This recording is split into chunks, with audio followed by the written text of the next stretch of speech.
Hi students, welcome back to career goals. कैसे हैं सब आप लोग? आई होप सब आप अच्छे होंगे और आपकी पढ़ाई भी अच्छी चल रही होगी। चलिए आज का टॉपिक हम स्टार्ट करते हैं। कल हमने एक नया चैप्टर स्टार्ट किया था। आई थिंक आप में से किसी ने क्लासेस देखी होंगी तो उनको पता होगा। कल हमने 1.7 चैप्टर स्टार्ट किया था, जो पेपर फर्स्ट एंथ्रोपोलॉजी का सब टॉपिक है। ठीक है, अभी हम पेपर फर्स्ट पे चल रहे हैं। पेपर फर्स्ट कंप्लीट करने के बाद then I will go in paper two. ठीक है, पहले पेपर फर्स्ट कंप्लीट करेंगे, फिर उसके क्वेश्चन सॉल्व करेंगे, देन हम पेपर टू पे शिफ्ट होंगे। अभी तक मेरे को किसी भी स्टूडेंट ने ये कमेंट नहीं किया है कि उनको 9 और 10 चैप्टर और 1.5 चैप्टर के question previous year question paper solve करने हैं कि नहीं। आई होप आप लोगों को ये चीज़ें सुनाई देती होंगी और समझ में आती होंगी जो मैं बोलती हूँ। ठीक है, मेरी बस आप लोगों से रिक्वेस्ट है और ये मेरी एक कोशिश है आप तक आपकी सब्जेक्ट्स को लेके एक नॉलेज पहुंचाने की, एक चीज़ें क्लियर करने की। ठीक है, तो प्लीज़ आप मेरी भी प्रॉब्लम्स को या मैंने जो आपसे चीज़ें बोली हैं उसको सुना करिए और प्लीज़ मेरे को कमेंट बॉक्स में कमेंट करिए। मेरी आप लोगों से लिटरली रिक्वेस्ट है। चलिए, अभी जो कल हमने पढ़ा था सेल, कल हमने सेल पढ़ा था, तो हमने सेल, व्हाट इज सेल और सेल थ्योरी, और कौन कौन से सेल होते हैं, प्लांट सेल,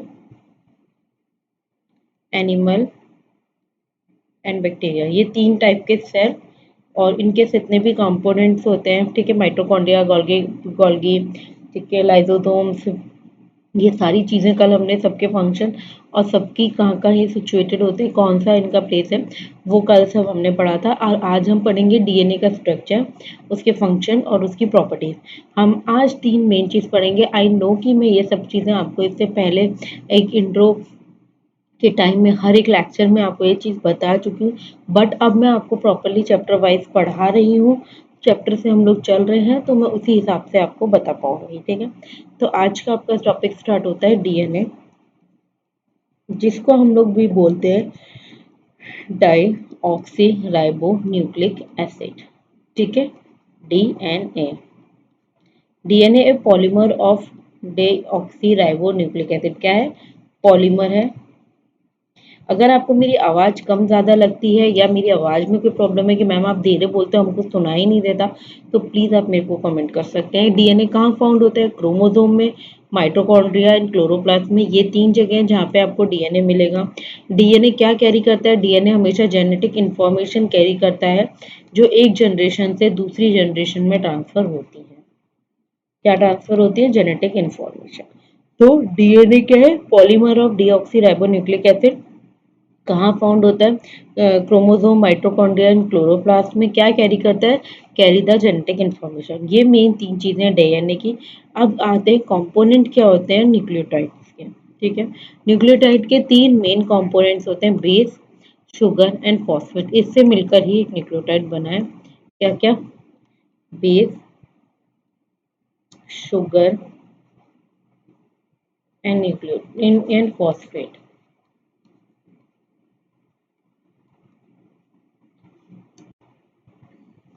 ये फॉस्फेट है, ये base and this is sugar. DNA and RNA, ये जो विजिबल है आपको कि X double bond H, X double bond H, this is a DNA, and X double bond O H, this is RNA. ठीक है, ये न्यूक्लियोसाइड,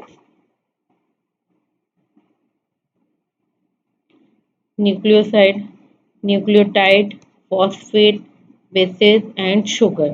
ठीक है, अब प्राइमरी बेसिक स्ट्रक्चर्स पे आते हैं हम, पिरामिड एंड प्यूरिन के। ठीक है, पिरामिड, पिरामिड एंड प्यूरिन के कुछ बेसिक प्राइमरी स्ट्रक्चर्स हैं। ये स्ट्रक्चर्स हैं उनके। और जो पिरामिड है वो भी आगे मैंने आपको बताया था पहले क्लासेस में, वो आगे 3 में डिवाइड होता है, जैसे साइटोसिन,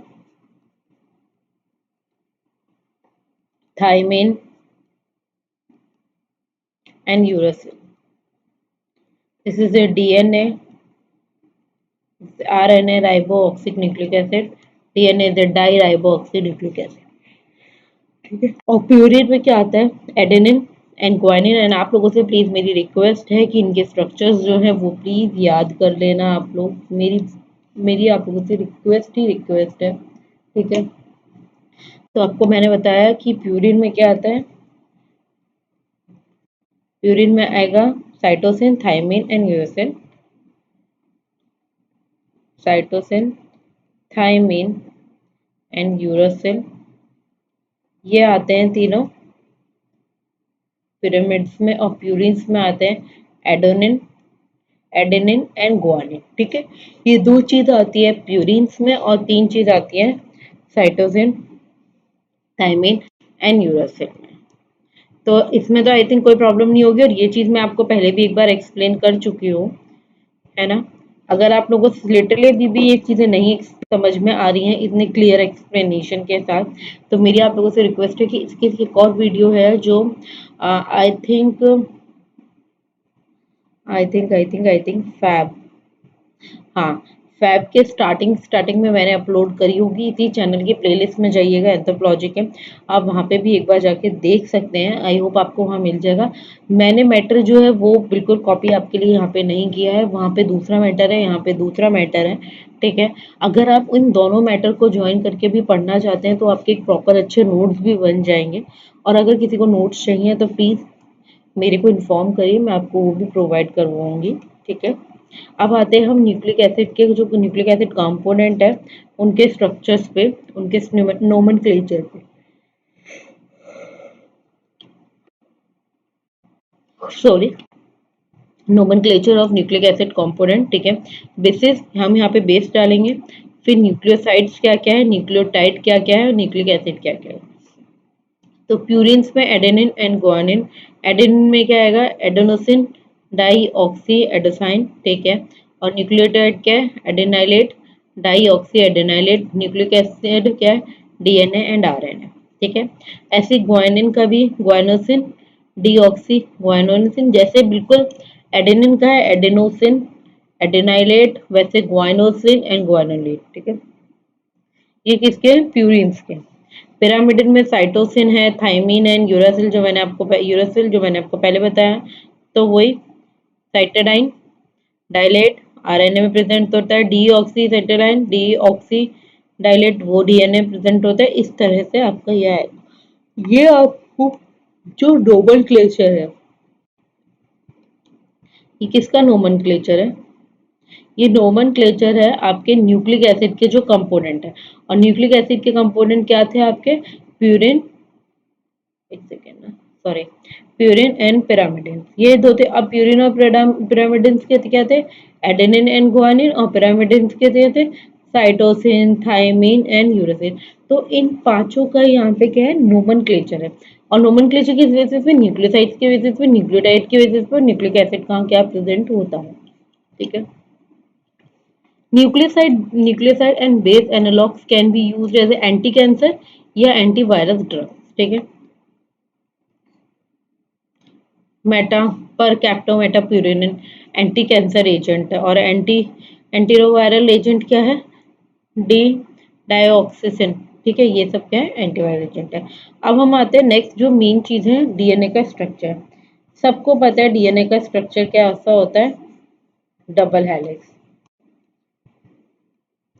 डीएनए में स्ट्रक्चर में क्या है, डबल हेलिक्स का स्ट्रक्चर होता है, 5' टू 3', 3' टू 5', ठीक है। अब 5', 3' एंड 3' एंड 5', ठीक है। ये डीएनए का प्रॉपर स्ट्रक्चर होता है। डीएनए के स्ट्रक्चर को हम डबल हेलिक्स स्ट्रक्चर बोलते हैं, ठीक है। यही चीज हम आगे भी पढ़ेंगे। सॉरी बाय मिस्टेक हो गया guys.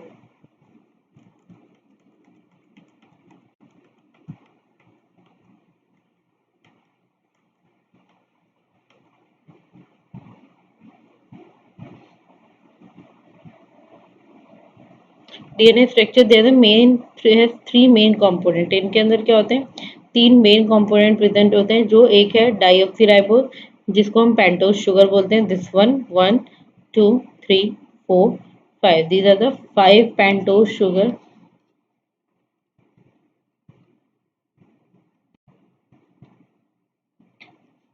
Bases, they are the 4 different one, and 3 is a phosphate.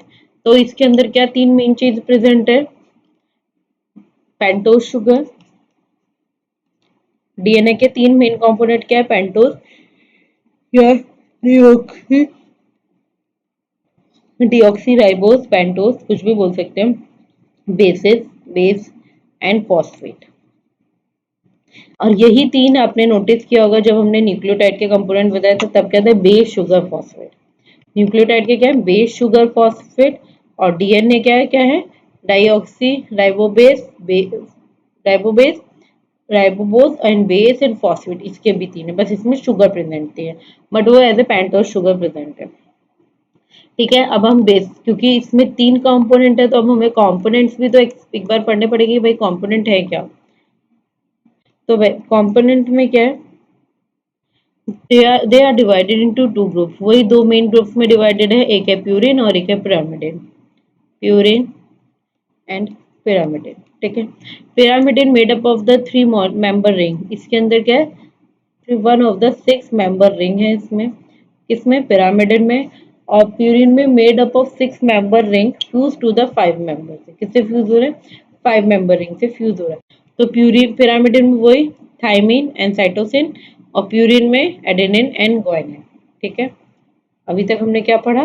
Purine में एडेनिन एंड ग्वानिन, और पिरामिडिन में cytosine, thymine and uracil. But DNA के जो बेसिस हैं उसमें यूरेसिल स्ट्रक्चर नहीं आता, खाली पिरामिडिन में थायमिन और साइटोसिन आता है। प्लीज ये चीज याद रखिएगा।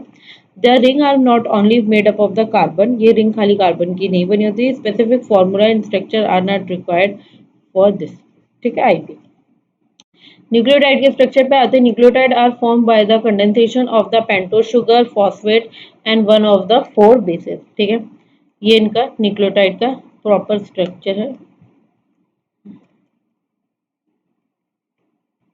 ठीक है, nucleotide structure, nucleotide are link together by the covalent bond. किससे लिंक्ड होता है? कोवेलेंट बॉन्ड से लिंक्ड होता है, जिसको हम क्या कहते हैं?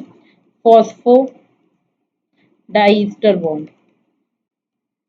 फॉस्फोडाइस्टर बॉन्ड किससे लिंक्ड होता है? ये एक कोवेलेंट बॉन्ड से लिंक्ड होता है, जिसको हम क्या बोलते हैं? Phosphodiester. DNA double helix and hydrogen bonding made up of the two strand of the nucleotide, they are joined together by the hydrogen bonding। ठीक है, hydrogen bonding occur as a result है कॉम्प्लीमेंट्री बेस पेयरिंग किस किस में होती है?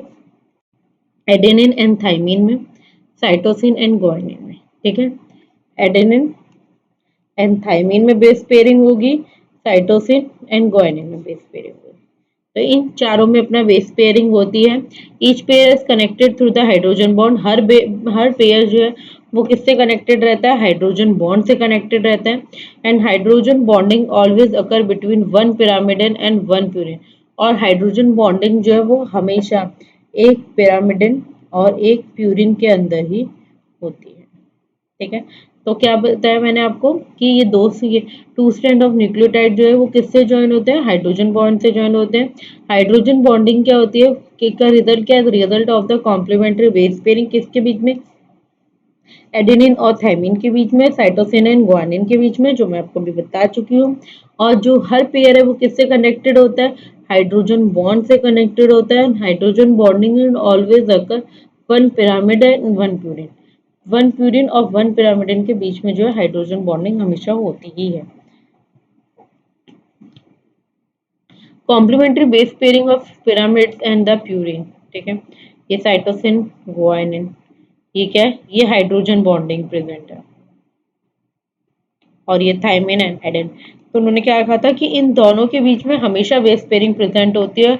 और यहाँ पे भी लिखा है cytosine and guanine and adenine and थाइनिन।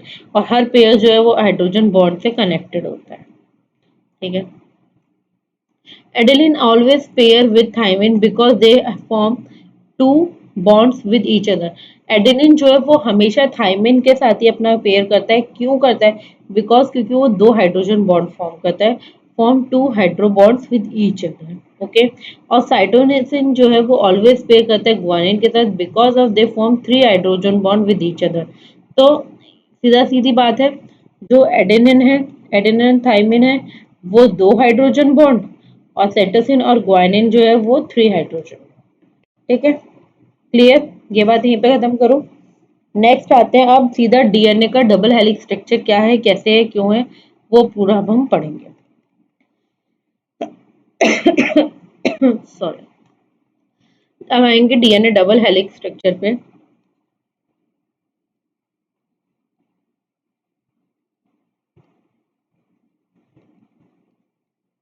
The backbone of DNA molecule are made up of the alternating sugar and phosphate। जो बैकबोन है डीएनए मॉलिक्यूल्स की वो किसकी बनी हुई है, शुगर की एंड फॉस्फेट की।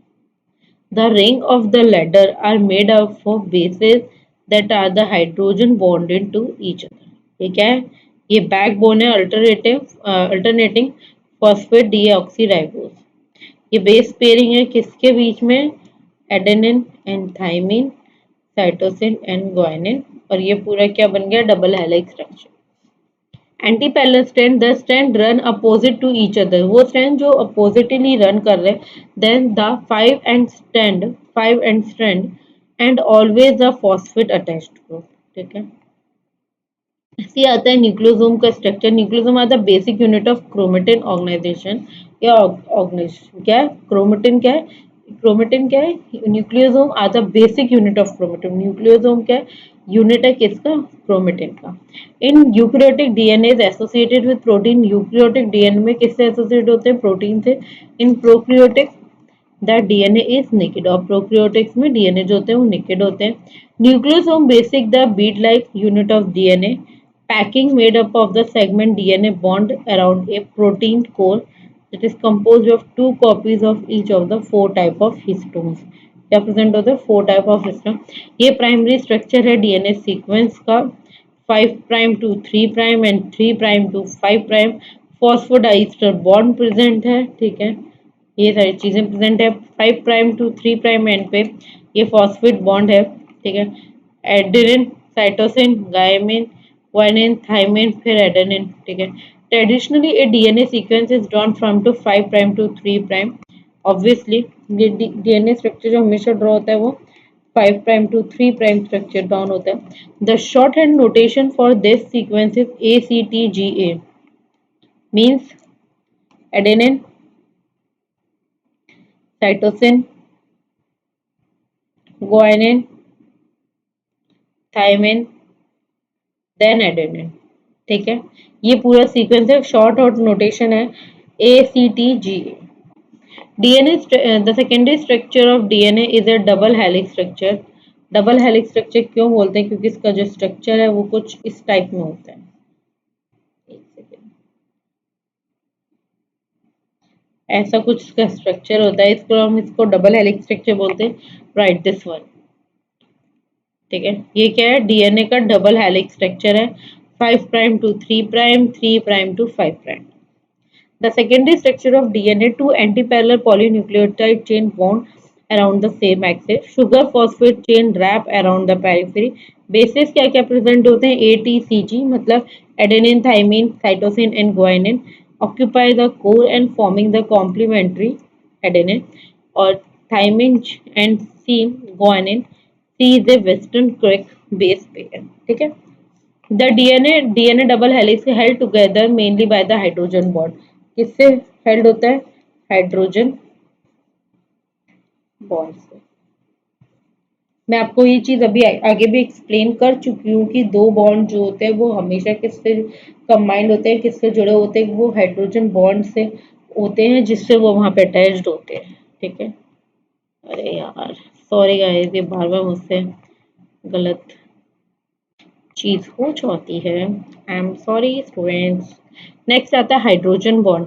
A chemical bond, a chemical bond in which hydrogen atoms of the one molecule is attached to an electronegative atom, especially a nitrogen, oxygen and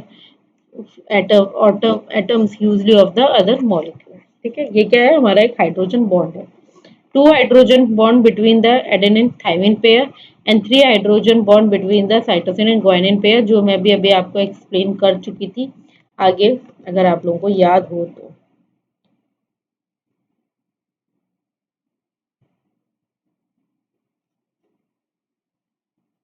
ठीक है,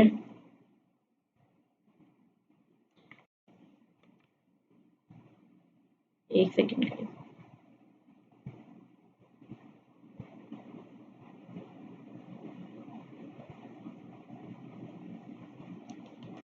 बेस स्ट्रकिंग क्या होती है? The base in DNA are a planar and have the tendency to stack. उनकी tendency होती है, तो major tendency stacking force कहता है hydrophobic interaction and van der Waals forces. ये आपने, आई होप कि आपने स्कूलिंग टाइम में या फिर जब आप ग्रेजुएशन में बायोकेमिस्ट्री पढ़ते होंगे तब आपने ये जरूर पढ़ा होगा, हाइड्रोस्टैटिक एंड वंडर और फोर्सेस। ये उस टाइम पे तो बहुत अच्छे से आपको एक्सप्लेन किए जाते हैं। अगर ये वैसे इतना कुछ है नहीं आपके सिलेबस में, अगर आपको ऐसा है कि मैं एक्सप्लेन करूँ फॉर योर इंटरेस्ट, तो प्लीज़ मेरे को कमेंट कर दीजिएगा, मैं आपको प्रॉपर्ली एक्सप्लेन कर दूंगी। Structure form of the DNA, A DNA, B DNA and Z DNA, तीन टाइप के डीएनए है। आप बता दो, right handed, right handed, right handed, helix strand, base pair per turn 11, 10.4 and 12, rise per base per long axis, this one, pitch 2.46, 3.40, 4.56, diameter क्या है वो 2.5, 2.35, 1.8, conformation of the glycosidic bond anti anti and alternating anti and sin, and major group जो है वो किसमें present है? खाली A DNA और बी डीएनए में। जेड डीएनए में मेजर ग्रुप जो होता है वो एब्सेंट होता है। नॉर्मली हाइड्रेटेड डीएनए मतलब बी फॉर्म डीएनए जो है हेलिक्स सेंस राइट हैंडेड होता है, base pair almost perpendicular to the helix axis. ठीक है, one turn of the helix is 3.36 and 10 base pair, 10.4 base pair. Minor group कितना है? 12, cross and major क्या है? 22। ये क्या होता है? माइनर, और दिस वन इज मेजर, ये डिस्टेंस है। ठीक है, in eukaryotic cell DNA is fold into the chromatin. DNA tertiary structure भी होता है, DNA double helical structure called around the histone, DNA bound to the histone form. Nucleosome is a 10 nm fibers and nucleosome contain 146 nucleotide. Nucleosome, one of the repeating global subunit of the chromatin that consists of the complex DNA and histone. ये histone core and nucleosomes है। किससे link है? DNA of chromosome, nucleosome के DNA से। Structure है ये nucleosome core का। DNA in the eukaryotic chromosome, two chromatid जो है वो 10 कॉइल से ईच है। वन कॉइल जो होते हैं वो 30 is a 6 loop, one loop is a 75,000 base pair. उसके बाद 30 nm fibers and binds of a string from the chromatid and this one is a DNA। किसी को भी देखना हो तो उल्टा करके दिख लीजिएगा। ये कॉइल है, coil is equal to coil over coil, this coil and this is the super coil. तो सुपर कॉइल को क्या बोलते हैं हम लोग? Coil over coil.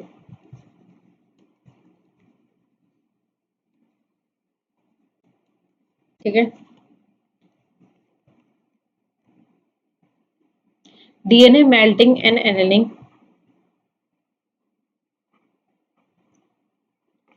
DNA melting, denaturation और एनेलिंग कैसे होता है वो इसमें क्या है? डबल हेलिक्स स्ट्रक्चर है, आपने हीट प्रोवाइड करी है ना, मेल्टिंग रूम टेम्परेचर चेंज करा, उसके बाद से आपका डीनेचुरेशन हो गया, देन आपने वही कंडीशन दोबारा प्रोवाइड करी तो एनेलिंग हो गया।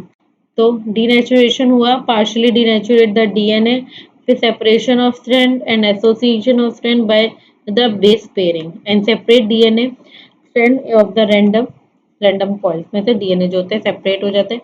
मेल्टिंग पॉइंट क्या है? The temperature at the mid point of the transition, this one. क्या बोल सकते हैं आप? आई होप या आई थिंक 83 to 84। ठीक है, TM, temperature, melting time, melting point.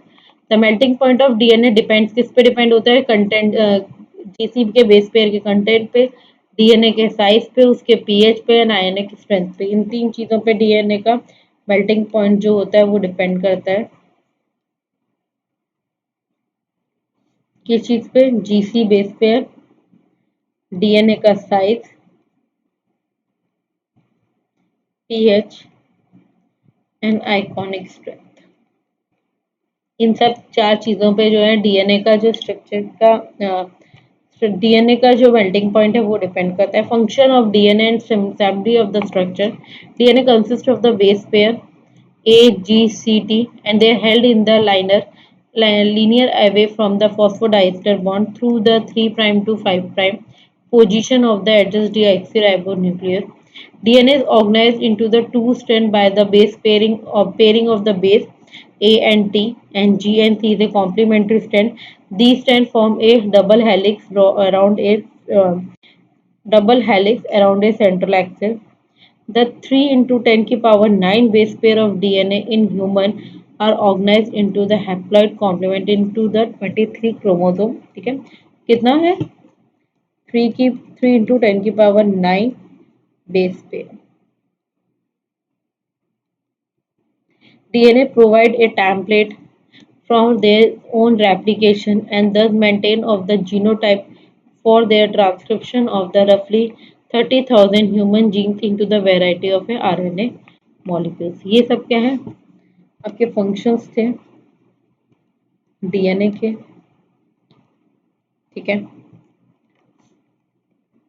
तो मैंने जो आज आपको बताया है वो सारा एक नॉर्मल डीएनए के बारे में मैंने आपको बताया।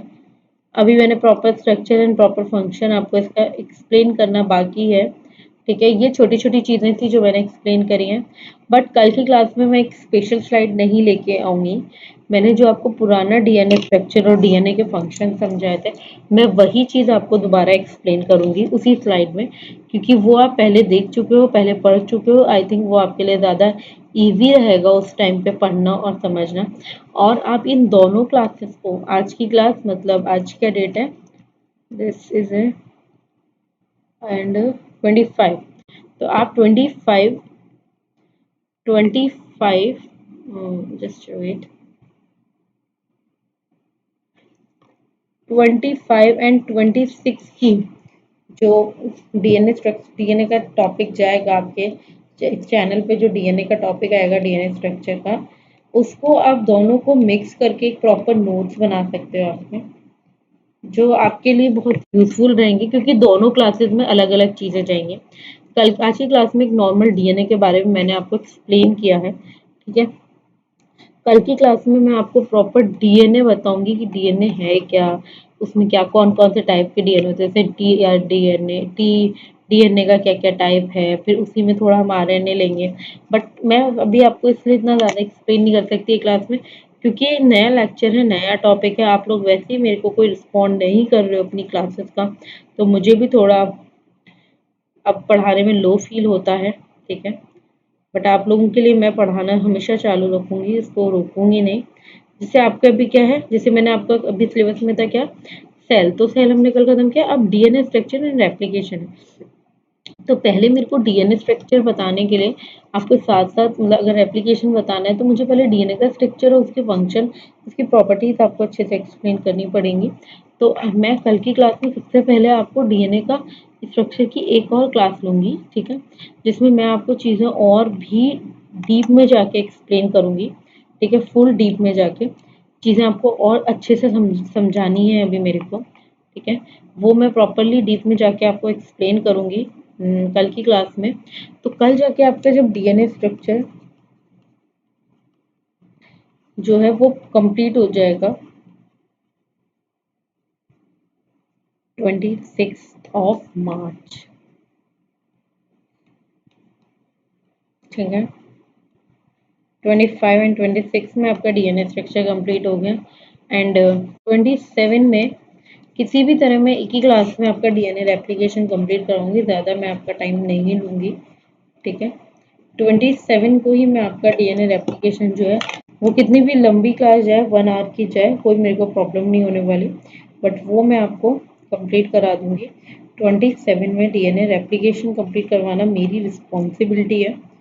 ठीक है, एंड देन डीएनए स्ट्रक्चर हो जाएगा, डीएनए रेप्लिकेशन हो जाएगा। ये पूरा आपको एक डिटेल फॉर्म में मिल जाएगी, डीएनए का स्ट्रक्चर, डीएनए का रेप्लिकेशन प्रॉपर डिटेल फॉर्म में मैं आपको समझा दूंगी। देन 28 को गो इन प्रोटीन सिंथेसिस, ठीक है, इसको मैं बोल सकती हूँ कि 2 दिन लगेंगे, ठीक है। एंड 29 की होली है। होप सो मैं क्लास लूँ भी और होप सो मैं नहीं भी लूँ, कोई कोई कंफर्म नहीं है, बट आई ट्राई कि मैं एक लेक्चर है जो मुझे रिकॉर्ड करके अपलोड करना है, मैं कोशिश करूँगी कि वो मैं 29 को लेक्चर आपका ले लूँ। 29 को मैं आपका लेक्चर ले लूँ तो मोस्ट प्रोबेबली 2 दिन लगेंगे आपके प्रोटीन सिंथेसिस में, जो मुझे लगता है कि हाँ इतना टाइम तो आपको प्रोटीन सिंथेसिस में चाहिए, क्योंकि प्रोटीन सिंथेसिस टॉपिक बहुत वास्ट टॉपिक है, मतलब चीज़ें हैं उसमें पढ़ने के लिए, ठीक है। प्रोटीन सिंथेसिस हो जाएगा। देन 30 एंड 31 में मैं जीन कंप्लीट कर लूँगी। फिर I will go mutation, chromosome and cell division. तो ये सब क्लासेस मोस्ट प्रोबेबली मतलब मैं बहुत लास्ट के बोल रही हूँ आपको, लास्ट मतलब इससे भी लास्ट, मतलब बहुत ही ज़्यादा टाइम लेके चलूँ, अगर मैं 1-2 क्लास बीच में नहीं अप्रूव कर पाई या कोई ऐसी बात हुई तो मैं आपको लेके चलती हूँ कि 10 अप्रैल तक आपका ये चैप्टर भी कंप्लीट हो जाएगा। तो चैप्टर 1.5 कंप्लीट, चैप्टर 1.7 कंप्लीट। अब नेक्स्ट मैं 101% चैप्टर 1.6 लूँगी। उसके पहले के जितने भी चैप्टर हैं, chapter 1.2, 1.1, 1.3 and 1.2 is meaning and development, वो मैं आपको एक क्लास में बता चुकी हूँ। Relationship between the social behaviour life, ये सब भी मैंने जब इंट्रो वाली क्लास ली थी उसमें मैंने सारा आपको एक्सप्लेन किया था। मेन ब्रांचेस क्या है, स्कोप और रिवलेंस क्या है, ये आई होप मेरे को बता देना चाहिए। वैसे ट्राई कि मैंने पहले क्लासेस में कभी एक्सप्लेन किया है कि नहीं किया। 1.4 चैप्टर तो मैं पूरा कंप्लीट करवा चुकी हूँ, जिसमें biological and cultural factor complete हुए थे। तो 1.4 कंप्लीट, 1.5 कंप्लीट, 1.6 अभी बचा है, जो मैं मोस्ट प्रॉब्ली 10 अप्रैल के बाद 15 अप्रैल तक वो भी कंप्लीट हो जाएगा। एंड 1.6, 5, 6 एंड 1.7, ठीक है। तो ये पूरा कंप्लीट हो जाएगा। अब मुझे आई थिंक मेरे को ऐसा फील है कि 20 अप्रैल तक, 23 अप्रैल तक मैं आपका फर्स्ट चैप्टर पूरा कंप्लीट करा दूंगी, फर्स्ट चैप्टर फुल कंप्लीट। तो देन जो है सेज कि फर्स्ट चैप्टर कंप्लीट हो गया ma'am, and 9 human genetics complete है, 9, हाँ ह्यूमन जेनेटिक्स कंप्लीट है, 9 कंप्लीट है मैम, एंड देन हाँ 10 कंप्लीट है, ठीक है। ये 3 चैप्टर प्रॉपरली आपके कंप्लीट हो चुके हैं, मतलब ये सारे चैप्टर जो है आपके 23rd या 23rd तक मैं सारा कंप्लीट कराऊंगी। उसके बाद मुझे तब तक किसी भी स्टूडेंट का ये कमेंट चाहिए कि हमें पेपर सॉल्व करने हैं, तो हम first chapter, 9 chapter and 10 chapter तीनों चैप्टर के एक साथ क्वेश्चन सॉल्विंग करेंगे, प्रीवियस ईयर के पेपर सॉल्व करेंगे। प्रीवियस ईयर पेपर सॉल्विंग एक सेशन रखेंगे प्रॉपरली, जिसमें जितने भी अभी तक प्रीवियस ईयर में क्वेश्चंस आए हैं 5 to 10 ईयर्स में, वो हम एक क्लास में आराम से उसको सॉल्व करेंगे, ठीक है। मैं प्रॉपरली क्वेश्चंस डालूंगी एंड देन मैं आपको आंसर दूंगी, उसके बाद आप अपना करेक्ट करना जो भी है, ठीक है। ये करेंगे, देन उसके बाद हम नेक्स्ट चैप्टर स्टार्ट करेंगे। तो नेक्स्ट चैप्टर में से उसके बाद जो है सब छोटे छोटे टॉपिक्स ही हैं, कोई बहुत बड़े चैप्टर्स नहीं है, और वैसे भी 11 चैप्टर तक ही है। उसके बाद चैप्टर पेपर 2 स्टार्ट हो जाएगा आपका, ठीक है स्टूडेंट्स। आज का मैं मानती हूँ कि लेक्चर थोड़ा छोटा जा रहा है, क्योंकि डीएनए स्ट्रक्चर में मेरे पास बताने को इससे ज़्यादा कुछ नहीं था। डीएनए का स्ट्रक्चर कैसा होता है वो मैंने आपको बता दिया, कितने बेस पेयर्स हैं, क्या है, वो एक जनरल चीज़ है, वो सब मैंने आपको एक बार अच्छे से एक्सप्लेन कर दी है। मैंने दोबारा भी एक्सप्लेन कर दी है। मेरा बस मानना ये है कि आपको दोबारा उसके आपके माइंड में दोबारा अच्छे से फिट करने के लिए मैं करूँगी कोशिश ये कि कल जो मैं लेक्चर लेकर आऊँगी वो वही लेक्चर होगा जो मैंने पहले अपलोड करा हुआ है, वही पीपीटी होगी, लेक्चर तो वो नहीं होगा, पीपीटी वही होगी। देन आई विल ट्राई कि मैं उसको आपको और अच्छे से और डिटेल्ड में एक्सप्लेन कर सकूं, जिससे आपको और इजी से वो चीज़ें याद रहो। तो जो पुराना आज का लेक्चर और कल का जो लेक्चर है वो कंबाइन करके आप प्रॉपर डीएनए के ऊपर एक अच्छा खासा एक आपका टॉपिक रेडी हो जाएगा, जिसे आप इजीली कवर कर सकते हैं। ठीक है, मेरा बस यही मानना है कि आपकी जो एक एक चीज़ें हैं वो प्रॉपरली हर चीज़ क्लियर होती चले। और आप लोगों से मेरी एक रिक्वेस्ट है, अगर सच में इतना सब कुछ समझाने के बाद भी आपको कोई दिक्कत आती है तो प्लीज़ आप मेरे को कमेंट कर दीजिए, मुझे कोई प्रॉब्लम नहीं है आपके कमेंट करने से। ठीक है, और जिस भी स्टूडेंट को क्वेश्चन पेपर सॉल्व करवाने हैं वो प्लीज़ मेरे को कमेंट करें। जिसको नोट्स चाहिए या किसी को कुछ समझ में नहीं आ रहा है, कोई छोटी मोटी क्वेरी है, तो प्लीज़ आप कमेंट करें अपना व्हाट्सएप। अगर आपको ये भी है कि मैम कमेंट हम रोज़ कहते हैं, तो मेरे को कोई प्रॉब्लम नहीं है, आप अपना कमेंट बॉक्स में अपना नंबर ड्रॉप करिए। देन मैं आपको व्हाट्सएप पे वो सारी चीज़ें समझाऊंगी या फिर टेलीग्राम पे, जैसे भी मेरे को सूटेबल रहेगा, जैसे आपको नोट देना मेरे लिए कंफर्टेबल रहेगा, मैं वैसे आपके लिए करने को तैयार हूँ।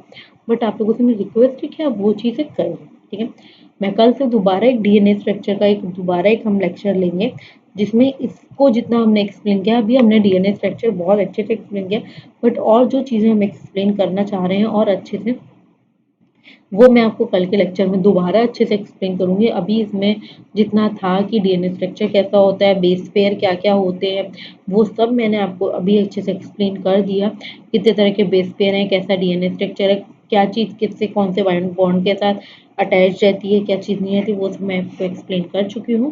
ठीक है, आगे जो भी है वो मैं कल की क्लास में एक बार और आपको एक्सप्लेन करूँगी, जिससे आपके माइंड में जो है वो डीएनए टॉपिक जो है वो बिल्कुल फिट हो जाए, जिससे आपको एग्ज़ाम से पहले रिवाइज करना ही पड़े, बार-बार उसको रटना और दोबारा पढ़ने की कोई ज़रूरत ना पड़े। ठीक है? मेरा मानना बस यही है। आई होप आप लोगों को सारी चीज़ें समझ में आ रही होंगी, सब कुछ समझ में आ रहा होगा। मेरी बस आप लोगों से रिक्वेस्ट है, अगर कोई प्रॉब्लम है तो प्लीज़ कमेंट। ठीक है, चलिए गाइज़ आज की क्लास हम यहीं खत्म करते हैं। आई होप आप लोगों को सब समझ में आ रहा होगा and thank you so much for watching this video and bye guys.